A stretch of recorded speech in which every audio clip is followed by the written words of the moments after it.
Halo semuanya, selamat datang di channel Auto Driver.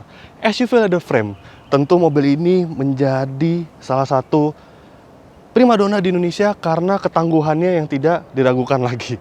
Khususnya untuk di Indonesia yang memiliki kontur jalanan yang misalkan rusak dan tidak bisa diprediksi di berbagai daerah yang ada di tanah air. Dan Toyota Fortuner ini menjadi salah satu SUV Leather Frame dengan penjualan yang terbesar selain pesaingnya yaitu Mitsubishi Pajero Sport. Tak hanya itu, di tahun 2020 ini dia juga mendapatkan pembaharuan dari segi kosmetik serta fitur-fiturnya. Lantas seperti apa pembaharuannya? Ikuti terus video ini.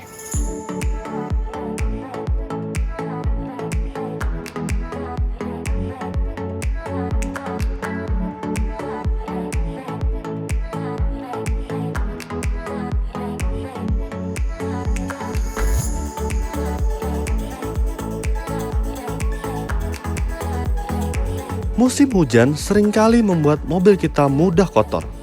Oleh karena itu, sebelum melakukan syuting review Toyota Fortuner ini, kami mencuci mobil ini terlebih dahulu dan menyemprotkan Sonax Spray and Seal yang mampu memberikan water beading atau efek daun talas. Sonax Spray and Seal mudah diaplikasikan. Cukup disemprotkan pada kendaraan Anda dengan keadaan mobil basah setelah pencucian mobil, lalu langsung disemprotkan dengan air. Lantas, efek yang langsung terasa adalah water beading atau efek daun talas itu sendiri. Sonax Spray and Seal dapat diaplikasikan pada semua bagian mobil.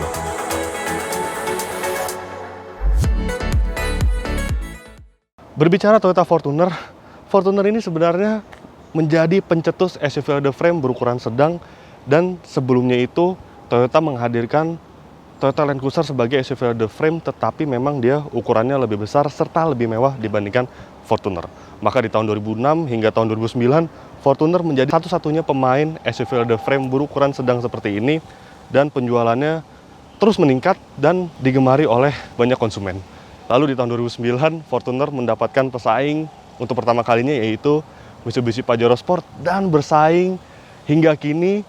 Di tahun 2015 dia hadir generasi keduanya, dan di tahun 2020 kini dia mendapatkan facelift. Sebelum kami membuat video full review Fortuner facelift 2020 ini, kami sebenarnya sudah membuat video first drive. Anda bisa klik linknya di atas. Tapi tidak apa-apa karena kami akan merimain lagi apa saja yang baru di Fortuner facelift 2020 ini. Seperti dilihat di bagian depannya ini, dia desainnya kini menjadi lebih segar, lebih baru, berkat lampunya ini. Salah satunya adalah lampunya ini, dia menggunakan desain yang baru serta kini terdapat daytime running light LED. Lalu juga grillnya ini untuk tipe TRD, dia mendapatkan grill yang baru, serta kalau diperhatikan dia aksen chrome ini menjadi black chrome. Lalu untuk varian TRD, dia ada emblem TRD tentunya di sini, lalu juga ada aksen merah di bagian sini. Lalu juga bempernya ini dia kini desainnya baru, serta untuk lampu seinnya yang menarik, dia kini berada di bagian bawah serta sudah menggunakan LED. Jika diperhatikan, desainnya ini kini menjadi lebih atletis serta lebih sporty dibandingkan versi terdahulu. Dan tidak sampai di situ, di bagian bawah emblem ini terdapat fitur baru yaitu kamera. Ya, ini merupakan kamera 360 derajat yang merupakan salah satu fitur baru di Fortuner facelift. Lalu untuk bagian sampingnya ini bisa dilihat, dia peleknya untuk tipe TRD mendapatkan desain baru, tetapi tidak hanya tipe TRD, tipe VRZ tentunya juga desainnya baru. Bisa dilihat, kini desainnya itu dia menggunakan warna dual tone, tetapi masih menggunakan diameter ring 18. Lalu juga untuk bagian spionnya ini dia menggunakan warna hitam, dan ada kamera di bagian bawah spionnya ini tentu yang fungsinya adalah kamera 360 derajat seperti bagian depan. Lalu juga untuk footstep kini berwarna hitam, serta yang baru adalah decal dari TRD Sportivo-nya ini. Mesin tentu tidak ada perubahan. Fortuner masih tersedia dalam dua pilihan mesin, yaitu mesin diesel dan mesin bensin. Untuk varian yang kami tes ini adalah Fortuner bermesin diesel berkode 2GD FTV dengan kapasitas 2400 cc, 4 silinder turbo diesel yang menghasilkan tenaga 150 horsepower serta torsi 400 Nm. Sementara untuk mesin bensinnya ditenagai oleh mesin berkapasitas 2700 cc berkode 2TRFE 4 silinder yang menghasilkan tenaga 158 horsepower serta torsi 246 Nm. Tentu mesin diesel lebih menarik untuk dipilih karena dia torsi lebih besar, juga konsumsi bahan bakarnya dinilai lebih baik. Lantas mesin ini juga berpadu dengan transmisi otomatis 6 percepatan dan mengalirkan tenaganya ke roda belakang. Tetapi untuk Fortuner ada juga varian 4x4, yaitu tenaga mesinnya dialirkan melalui ke 4 rodanya. Oke, ini dia bagian belakang dari Fortuner Facelift 2020. Bisa dilihat, dia perubahan yang paling kentara adalah desain lampu belakangnya ini kini sudah menggunakan LED untuk lampu belakang, serta lampu senya ini dia ada di bagian tengah jika sebelumnya ada di bagian atas. Lalu juga fitur baru di mobil ini, selain dia juga dilengkapi dengan kamera yang berguna sebagai kamera mundur dan juga kamera 360, dia dilengkapi juga dengan foot sensor. Tetapi memang ini sebenarnya agak sedikit susah untuk membukanya. Kami sudah mencoba beberapa kali tadi dan seperti ini sudah berulang-ulang sih tidak bisa terbuka. Memang dia ada switch on dan off di bagian dalamnya, tetapi menurut kami ini membukanya tidak sesimpel yang Anda bayangkan. Ya sudah, jadi kita buka dari tombol bagasinya saja. Dia juga tentu sudah dilengkapi dengan power back door sama seperti versi sebelumnya. Dan untuk kapasitas bagasinya sendiri, dia tidak ada perubahan dibandingkan versi sebelum facelift. Dan untuk kapasitas yang lebih besar lagi, kita akan melipat jok baris keduanya. Oke, karena Toyota Fortuner itu karakternya adalah SUV yang mungkin diajak bertualang, bahkan off-road, maka selain untuk membuktikan keluasan bagasinya, kita akan membawa satu unit sepeda.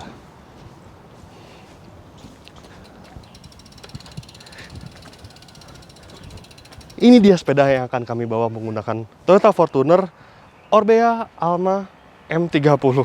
Sepeda ini merupakan buatan Spanyol, diproduksi dan dirakit langsung dari Spanyol. Lalu untuk tipenya ini adalah mountain bike hardtail dengan karakter cross country. Untuk frame ini dia dibuat dari full carbon, serta berat frame ini hanya 1 kg dan untuk berat keseluruhannya hanya 9,9 kg saja untuk size S. Dengan sepeda seringan ini serta sehebat ini dijual dengan harga hanya 43 juta rupiah saja. Oke, sekarang saya akan memasukkan mountain bike ini ke bagasi Toyota Fortuner.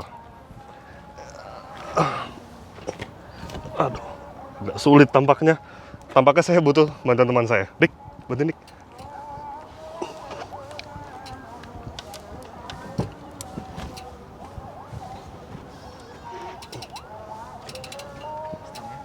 Ya. Oke.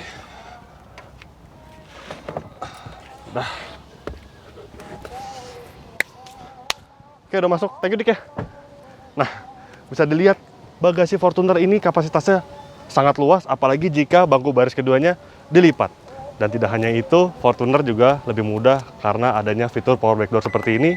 Jadi tinggal menutupnya dengan sentuhan tombol saja. Sepeda ini bisa didapatkan di Teknobike. Teknobike adalah toko yang menyediakan sepeda high performance untuk kebutuhan olahraga bersepeda. Setiap pembelian sepeda di Teknobike akan mendapatkan konsultasi serta dipilihkan sepeda sesuai karakter si rider, trek yang akan ditempuh, serta postur tubuh si rider dengan cara fitting geometri. Karena banyak pesepeda yang membeli sepeda tetapi tidak sesuai size, kebutuhan dan trek yang ditempuh. Follow IG @teknobike.indonesia atau hubungi WA bisnis Teknobike di nomor yang tertera untuk mendapatkan informasi terupdate.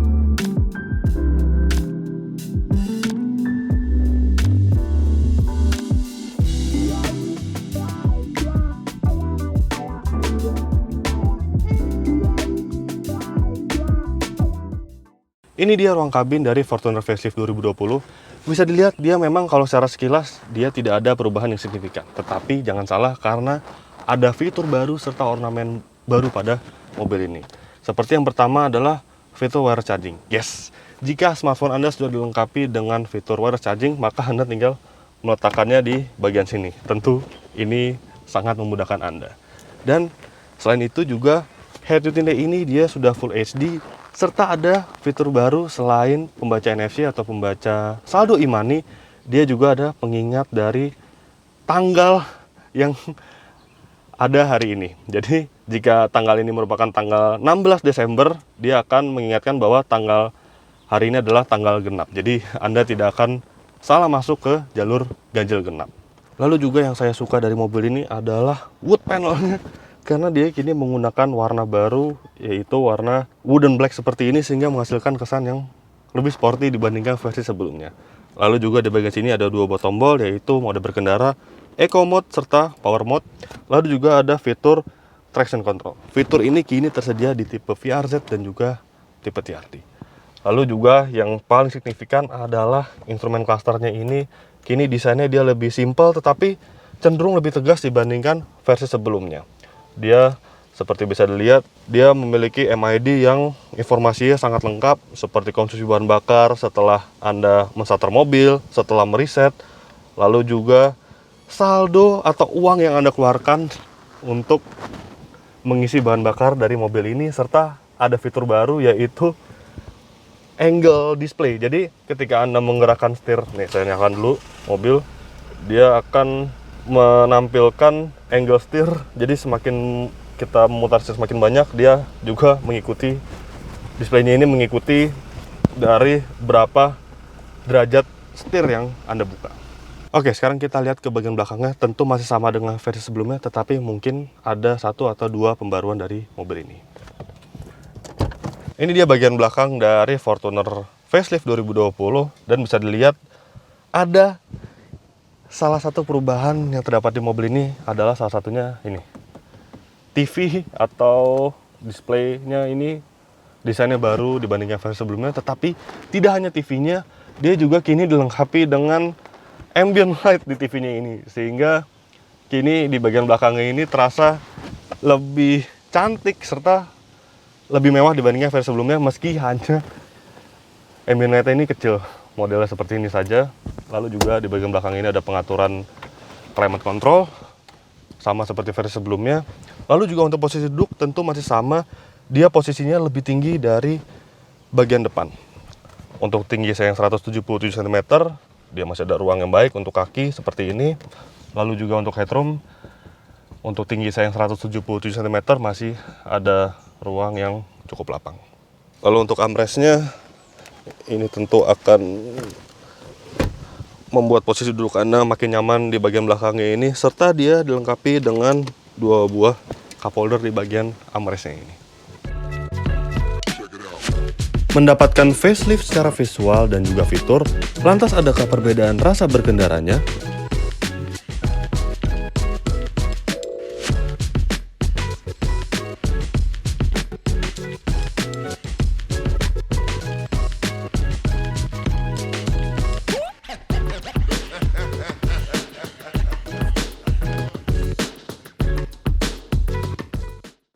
Ya, tentu kesan pertama dari mengendarai mobil ini tidak ada yang berbeda dibandingkan Fortuner sebelum facelift. Yang saya suka dari Fortuner itu posisi duduknya baik, dia sangat ergonomis untuk berbagai postur tubuh manusia, serta yang paling menyenangkan adalah ketika Anda duduk di kursi pengemudi ini, posisi duduknya itu sangat commanding karena semua bagian mobil ini bisa terlihat, terutama bagian depannya. Dan yang paling penting adalah blind spot di mobil ini cukup minim. Nah, berbicara masalah blind spot, sekarang Fortuner facelift dilengkapi dengan kamera Citra 360 derajat yang tentu tersedia pada layar head unitnya. Dia akan secara otomatis aktif ketika Anda mengaktifkan sen seperti ini. Dia akan muncul di layar head unitnya untuk citra bagian kanan, lalu juga untuk sen kiri dia akan muncul juga untuk citra kamera kirinya, sehingga tentu fitur tersebut sangat berguna untuk SUV leather frame yang dimensinya cukup bongsor seperti Fortuner ini. Oke, berbicara masalah commanding, memang terkadang berkendara dengan Toyota Fortuner ini itu rasa percaya dirinya bertambah. Dan ketika percaya diri Anda bertambah, terkadang ada beberapa orang yang menyalahgunakan kepercayaan dirinya itu menjadi lebih percaya diri, sehingga banyak mobil Fortuner ataupun Pajero Sport itu merasa haknya lebih di jalan dan menggunakan rotator atau strobo. Sehingga menurut saya, bagi orang yang menggunakan mobil SUV leather frame dan menggunakan strobo atau rotator dan meminta jalan kepada masyarakat sipil lainnya yang sama-sama menggunakan jalan itu, menurut saya cukup mengganggu. Apalagi kalau itu merupakan Fortuner atau Pajero Sport yang digunakan oleh masyarakat sipil. Memang Pajero Sport dan Fortuner banyak digunakan oleh aparatur negara, digunakan oleh pejabat. Jadi kesannya itu semua yang menggunakan Fortuner dan Pajero Sport seakan-akan rasanya seperti seorang pejabat. Masalah ini sebenarnya sudah pernah diungkap oleh Mas Fitra pada video First Drive Toyota Fortuner. Meski diklaim tidak ada perubahan dibandingkan versi sebelumnya, tapi kami menilai bantingan suspensi Fortuner facelift ini sedikit membaik. Untuk suspensinya, saat peluncuran Fortuner facelift ini, memang Toyota tidak mengatakan merubah struktur suspensinya sehingga rasanya masih mirip-mirip saja seperti versi terdahulunya. Dia masih agak keras, tetapi jika dulu Fortuner sebelum facelift itu keras dan terkadang ketika melalui jalan yang kontur semen atau melalui prosedur itu ada jedak-jedak kayak gitu karakternya. Nah, entah mengapa di Fortuner facelift ini dia justru hilang rasa jedak-jedaknya itu. Tetapi memang dia masih sedikit keras, tetapi sisi baiknya pengendalian mobil ini menjadi lebih baik. Dia bahkan ketika saat mobil ini pertama kali meluncur di tahun 2016 memang lebih keras, tetapi pengendaliannya itu justru lebih baik dibandingkan Fortuner generasi sebelumnya yang empuk tetapi handlingnya tidak lebih baik dibandingkan Fortuner generasi kedua, khususnya di versi facelift ini. Tetapi memang kami menilai untuk SUV leather frame itu bisa dikatakan konsekuensi. Jika Fortuner itu rasa suspensinya keras, kalau dipesaingi itu Pajero Sport dia empuk, tetapi cenderung ke arah body rollnya jadi tinggi. Jadi memang SUV leather frame itu ada konsekuensi sedikit di bagian bandingan suspensinya. Jika dia keras, pengendaliannya akan lebih baik. Jika dia empuk, maka akan ada gejala body roll ketika mobil ini bermanuver. Tentu jika Anda menginginkan sebuah SUV yang suspensi lebih baik dibandingkan SUV leather frame, mungkin Anda bisa memilih jenis model SUV monocoque. Mesin, memang tenaga mesin ini dia bukan yang terbesar di kelasnya, tetapi yang saya suka dari mesin diesel Toyota itu adalah karakter tenaganya itu, kurva tenaganya dia yang cenderung padat dan tidak ada turbolek ya. Jadi karakter mesin ini sangat terpakai, sangat berguna ketika mobil stop and go, dia tidak ada turbolek. Memang tenaganya bisa dikatakan tidak yang paling besar di antara para rivalnya seperti Nissan Terra, Mitsubishi Pajero Sport. Tetapi menurut saya ini sangat cukup dan sangat masuk akal jika mobil ini digunakan harian dan stop and go. Seperti ini, dia tuh tenaganya tersalur sejak awal, tidak ada turbolek sama sekali dan torsinya padat. Tetapi memang di RPM atasnya dia karakter tenaganya sedikit kosong. Memang figur tenaga yang bukan terbesar di kelasnya tentu ada konsekuensinya. Yang paling menarik adalah konsumsi bahan bakarnya. Yes, karena mesin 2GD FTV ini dia menghasilkan konsumsi bahan bakar yang bisa dikatakan terbaik di kelasnya. Berdasarkan hasil pengetesan kami untuk rute dalam kota dengan kecepatan rata-rata 22 km per jam, Fortuner ini berhasil mencatatkan angka 12,2 km per liter. Sedangkan untuk rute tol dengan kecepatan rata-rata 90 km per jam, angka yang diraih adalah 16,4 km per liter. Yang artinya Toyota Fortuner ini untuk konsumsi bahan bakarnya menjadi yang terbaik di kelasnya. Ya, memang untuk angka akselerasinya memang dia cenderung tidak begitu impresif dibandingkan pesaingnya. Untuk angka akselerasinya 0 sampai 100 km per jam dengan menggunakan alat berbasis GPS Race Logic, kami sudah mengetes, hasilnya adalah 12,8 detik. Memang dia tidak lebih baik dibandingkan Nissan Terra dan Mitsubishi Pajero Sport yang karakter tenaga mesinnya lebih besar dibandingkan Toyota Fortuner. Sudah mendapatkan penyegaran, tetapi ada beberapa kekurangan pada mobil ini yang sebenarnya sudah dirasakan pada versi sebelum facelift.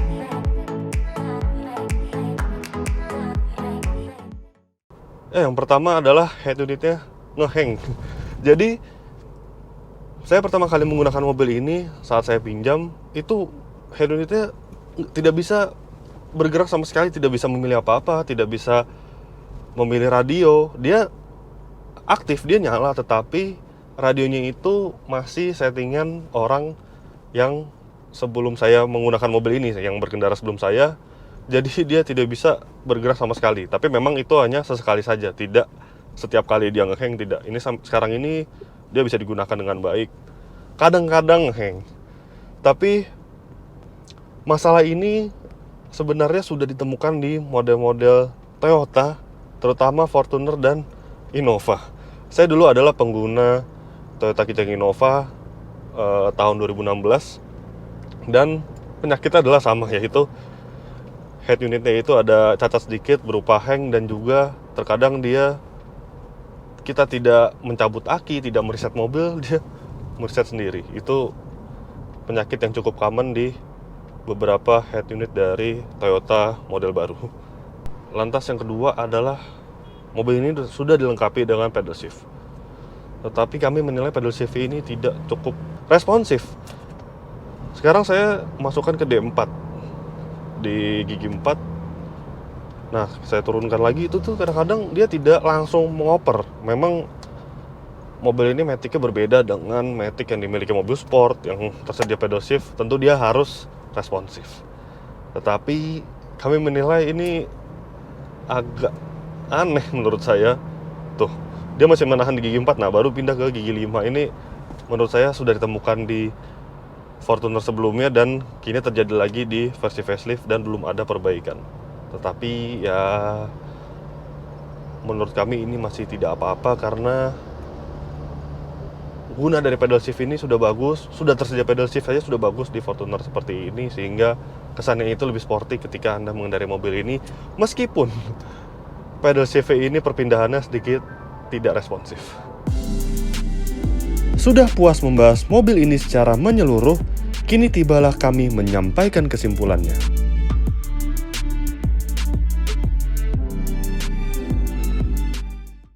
Secara kesimpulan, perubahan pada Toyota Fortuner ini cukup positif. Dia tampilan desainnya itu, eksteriornya dia makin atletis, dia makin sporty, lalu juga penambahan fitur-fiturnya cukup penting. Terutama yang saya suka adalah fitur wireless charging. Itu sangat membantu Anda jika smartphone Anda sudah mendukung wireless charging. Lalu juga ada fitur baru yaitu kick sensor dan juga kamera 360 derajat. Tetapi memang kalau membahas soal fitur, memang bisa dikatakan perubahan pada Fortuner facelift ini, fitur-fitur yang disediakan ini agak sedikit telat. Telat yang dimaksud adalah seperti contoh kamera 360 derajat ini, pesaingnya yaitu Mitsubishi Pajero Sport telah menggunakan fitur tersebut sejak pertama kali meluncur generasi keduanya di tahun 2016. Dan juga memang dari segi fitur itu dia tidak lebih unggul dibandingkan para kompetitornya, termasuk Pajero Sport, karena Pajero Sport itu dia sudah tersedia sunroof. Lalu juga untuk figur tenaga dia bukan yang terbesar di kelasnya, tetapi sisi baiknya adalah konsumsi bahan bakar yang dihasilkan ini terbaik di kelasnya. Dan yang paling penting adalah jika Anda membeli Fortuner, bahkan semua model Toyota, maka Anda akan membeli peace of mind atau ketenangan hati. Karena jaringan dealer Toyota ini sudah ada di mana-mana, jadi Anda merasa tenang mempunyai mobil Toyota, serta durabilitas mobil-mobil Toyota itu tidak perlu dipertanyakan lagi, karena mobil Toyota terkenal dengan durabilitasnya yang sangat hebat. Untuk harga Toyota Fortuner tipe TRD seperti yang kami tes ini dijual dengan harga Rp568 juta on the road Jabodetabek.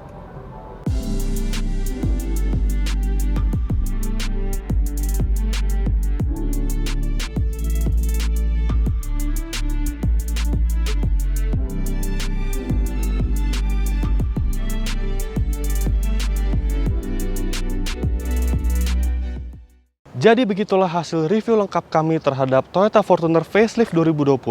Klik like jika Anda menyukai video ini, subscribe bila Anda belum, dan jangan lupa juga untuk isi kolom komentar di bawah.